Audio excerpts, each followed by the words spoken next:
وہ جو حاتم مطائی تھا نا، وہ کہتے ہیں کہ اس کے اتنے دروازے تھے، 7 دروازے تھے یا اس سے بڑھ کے، اگر ایک سخی ایک دروازے سے آتا تو اس کو خیرات دیتا، دوسرے سے آتا تو پھر خیرات دیتا، یعنی 7 دروازوں سے کوئی اگر آتا تو اس کو وہ خیرات دے دیتا تھا، کسی کو واپس نہیں لوٹاتا تھا۔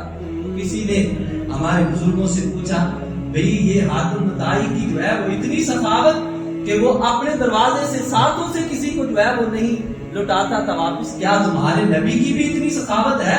غیر مسلم تھا پوچھنے والا۔ انہوں نے کہا کہ میرے آقا کی سخاوت تو اس سے بھی بڑھ کر ہے۔ واہ کیا جود و کرم اے شاہ بطحا تیرا، واہ کیا جود و کرم اے شاہ بطحا تیرا، کوئی نہ سنتا ہی نہیں مانگنے والا تیرا۔ کہا حاتم مطائی یہ تھا کہ 7 دروازوں سے کوئی آتا تو 7 دروازوں سے عطا کر دیتا تھا، خیرات دے دیتا تھا، واپس خالی نہیں اٹھاتا تھا۔ کہا میرے آقا صلی اللہ علیہ وسلم کی سخاوت کا یہ عالم ہے، جو ایک بار حضور کی بارگاہ میں آتا تھا، حضور اتنا اس کو نوازتے تھے کہ دوبارہ اس کو حاجت ہی نہیں رہتی تھی کہ میں کوئی اور چیز مانگ لوں۔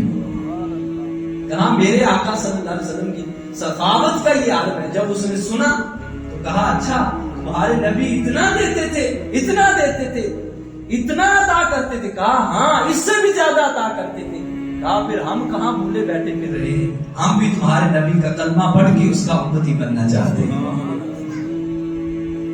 اگر امت کو یہ سبق دیا جائے، یہ باتیں سکھائی جائیں اور یہ باتیں سنائی جائیں کہ حضور کی شان کیا ہے، تو پھر یہ مسلمانوں کا عقیدہ تو ٹھیک ہونا ہی ہونا ہے، غیر مسلم بھی سن کے جو ہے وہ حضور کا کلمہ پڑھ کے مسلمان ہو جائیں گے۔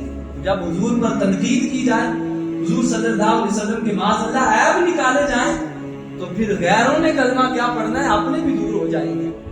تو حضرت مالک بن